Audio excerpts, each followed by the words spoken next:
If you're a green card holder, visa holder, or anyone planning to travel in or out of the United States, March 2026 marks a significant change in how you'll experience border crossings. Starting that date, a new nationwide system goes into effect that will fundamentally change how the U.S. tracks and verifies the identity of every non citizen entering or leaving the country. This isn't speculation or rumor. This is official policy from the Department of Homeland Security, and it affects millions of travelers.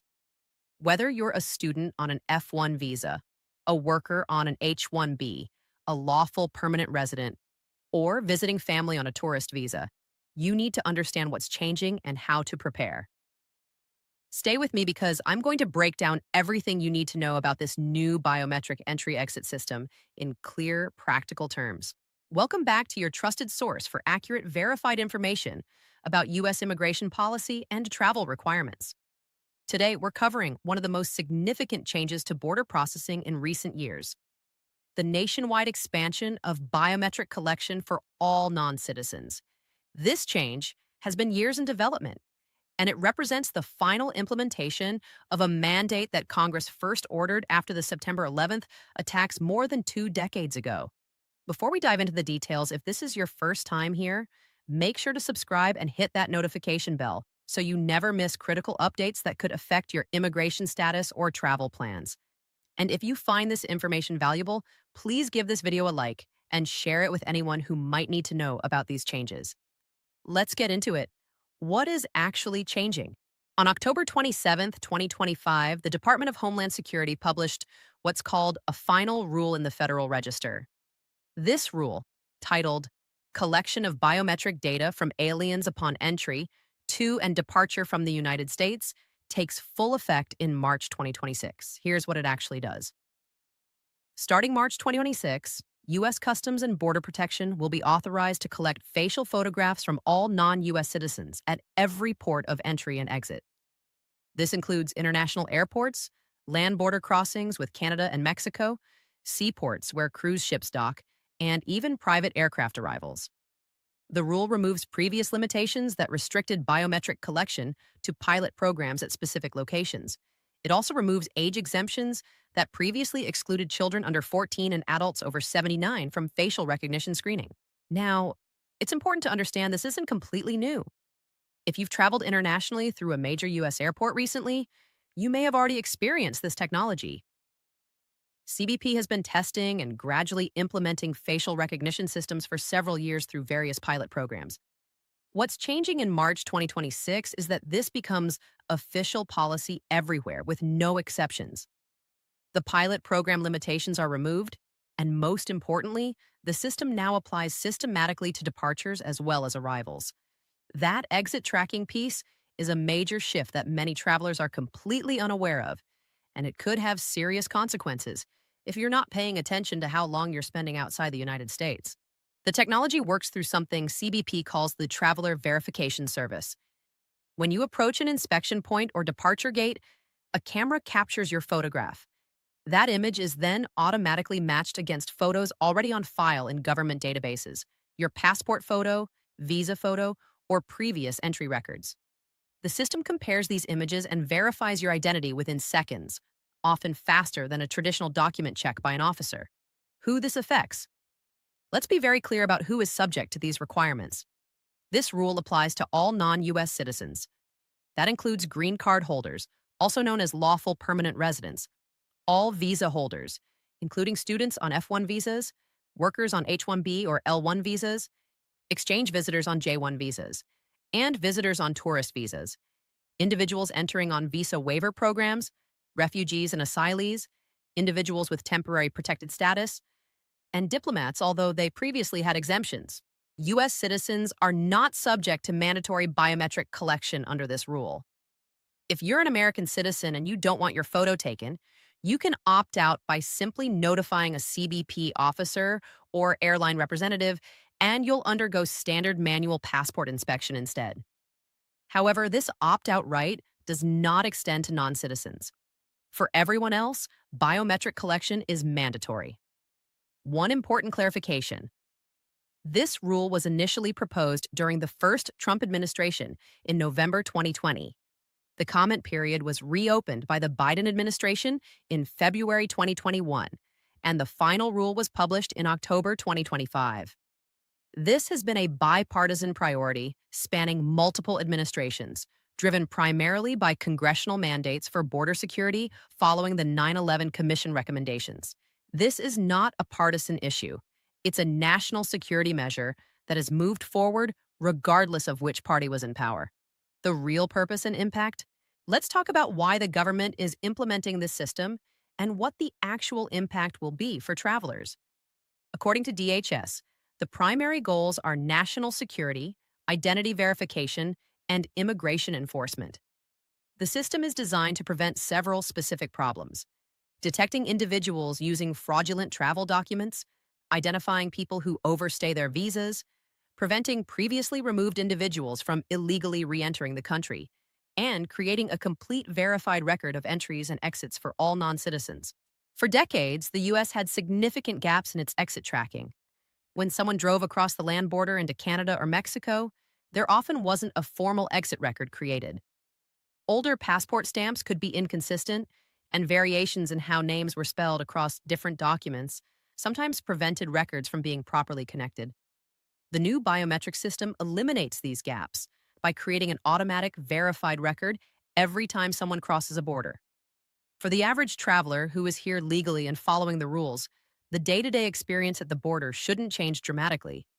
In fact, many travelers report that facial recognition systems can be faster than traditional document checks. Most scans take just a few seconds. You look at a camera, it verifies your identity against your passport or visa photo, and you proceed. However, there are some very important considerations that go beyond what happens in those few seconds at the border. This system creates a comprehensive travel timeline for every non-citizen. Immigration officers reviewing applications for visa extensions, green card renewals, or naturalization will now have immediate access to precise entry and exit dates, automatically verified through biometric confirmation. Previously, if travel records were incomplete or dates didn't align perfectly, there was sometimes room for explanation. Now, with every crossing captured biometrically, any extended time abroad will be clearly and permanently documented. Practical considerations and accuracy. Let's address some practical questions and concerns about how this system actually works. First, regarding accuracy. Facial recognition technology has improved significantly in recent years, but no system is perfect. DHS acknowledges that environmental conditions, camera quality, lighting, shadows, and even physical changes in appearance can sometimes affect results. Studies cited by government officials show that facial recognition systems can have different accuracy rates across demographic groups, with some research indicating that people with darker skin tones, women, and older travelers may be more likely to experience matching difficulties. What happens if the system can't verify your identity? You'll be directed to what's called secondary inspection.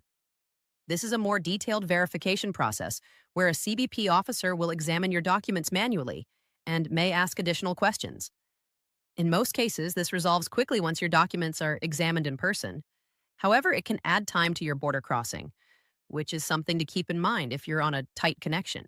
Second, regarding privacy, CBP has stated that photos of U.S. citizens who go through the facial recognition process are deleted within 12 hours of identity verification.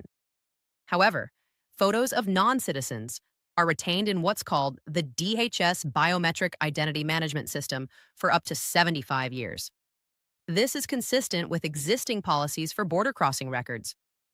DHS has published more than 10 privacy impact assessments on various aspects of the biometric entry-exit program, outlining policies for data gathering, storage, use, and retention.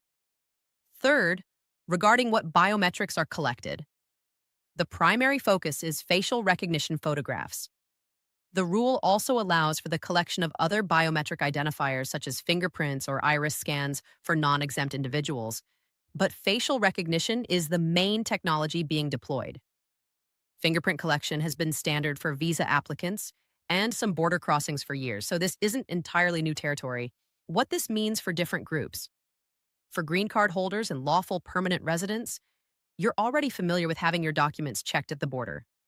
The main change is that now both your entries and exits will be captured biometrically and tracked with far greater precision than before.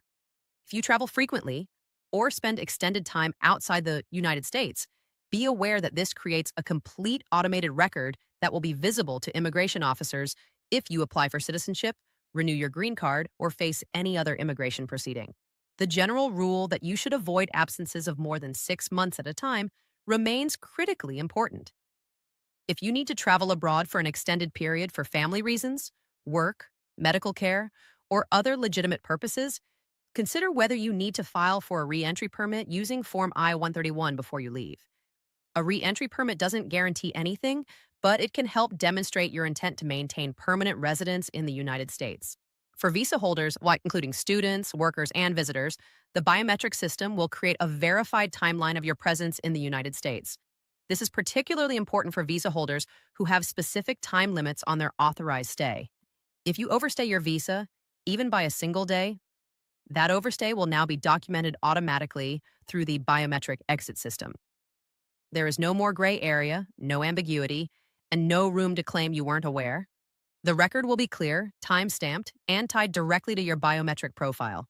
For students on F1 visas who have duration of status rather than a specific end date on their I-20, maintaining proper status and ensuring you depart or change status appropriately becomes even more critical. And for individuals applying for future immigration benefits, USCIS officers will have access to your complete biometric entry-exit record. They'll see exactly when you entered and exited, how long you stayed during each visit, and whether there are any gaps or inconsistencies.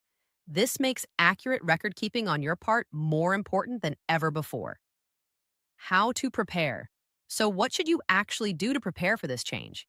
Here are practical recommendations you can act on right now. First, ensure your documentation is complete and consistent. Your name, date of birth, and other identifying information should match exactly across all your documents: passport, visa, green card, driver's license, and any other official identification. If you've changed your name due to marriage, divorce, or any other reason, make sure you have the legal documents that prove the name change and consider whether you need to update your immigration documents. Inconsistencies can cause delays or confusion when the biometric system tries to match your current appearance to records on file. Second, maintain clear evidence of your U.S. ties. This is especially important for green card holders. Keep documentation that demonstrates the United States is your primary home. Lease agreements or mortgage statements, utility bills in your name, bank and credit card statements showing U.S. activity, employment records and pay stubs, school enrollment records for your children, and medical appointments. These documents become particularly important if you ever need to explain travel patterns or demonstrate that you haven't abandoned your permanent residence. Third, monitor your time abroad carefully. Keep your own personal log of when you leave and return to the United States. Don't rely solely on passport stamps or memory. With the new biometric system creating precise records, you'll want to ensure your own records match what the government has on file. Fourth, check your documents before traveling. Before any international trip, verify that your passport is valid for at least 6 months beyond your planned return date, that your visa or green card hasn't expired, and that you have all necessary documentation for re-entry. Fifth, if you have prior immigration issues, consult an attorney before traveling. If you've had a previous overstay, any criminal arrests or convictions, unresolved immigration cases, or significant gaps in your residency history, speak with a qualified immigration attorney before you leave the country. Many immigration complications are far easier to resolve while you're physically present in the United States rather than trying to re-enter after a problem is flagged at the border. The timeline and bigger picture: the rule takes full effect in March 2026, but full implementation across all ports of entry will be phased in over approximately 3 to 5 years. CBP has already deployed facial recognition systems at many major international airports, and some land ports and seaports have pilot programs in operation. The March 2026 effective date means CBP has full legal authority to expand the system to any port of entry, but they'll prioritize high-volume locations first and gradually expand to smaller crossings. The biometric entry-exit system isn't a sudden new invention. Congress first mandated it more than 2 decades ago following the September 11th attacks. Since then, multiple administrations and Congresses, Both Republican and Democrat have pushed for its implementation. Previous attempts struggled with technical limitations, funding constraints, and the logistical challenges of deploying the system across thousands of border crossing points. What's different now is that the technology has matured. CBP has gained extensive operational experience through years of pilot programs, and Congress has provided sustained funding for a full scale rollout. Let me be clear about what this rule does and doesn't mean. This is not a travel ban. It's not a new basis for denying entry to people with valid documents. It's not creating new immigration requirements beyond what already existed. What it is doing is creating a comprehensive automated system for verifying identity and tracking entry and exit for everyone who isn't a U.S. citizen. For the vast majority of travelers who are here legally, following the terms of their visas or permanent residence, and maintaining proper documentation, this should simply become a routine part of international travel, perhaps even faster and more efficient than traditional document checks. The key is preparation, understanding what's changing, keeping your documents current and consistent, maintaining clear records of your time in the United States, and ensuring you're in full compliance with your immigration status. If you're uncertain about your specific situation, if you have complicated travel history, or if you're concerned about how this might affect your future immigration applications, consult with a qualified immigration attorney who can review your individual circumstances and provide personalized advice. I hope this breakdown has given you a clear understanding of the new biometric entry exit system, what changes in March 2026, and how to prepare. The goal here is always to provide accurate, practical information based on official sources and verified facts. No fear-mongering, no speculation, just the information you need to make informed decisions about your immigration journey. If you found this video helpful, please give it a like and subscribe for more comprehensive coverage of immigration policy changes, visa updates, and practical guidance for navigating the U.S. immigration system. Hit that notification bell so you're always informed when significant changes happen that could affect you or your family. And remember, immigration law is complex and constantly evolving. While this channel works hard to provide accurate general information, nothing in this video constitutes legal advice for your specific situation. For personalized guidance, always consult with a licensed immigration attorney. Thank you for watching. Until next time, stay informed, stay prepared, and safe travels.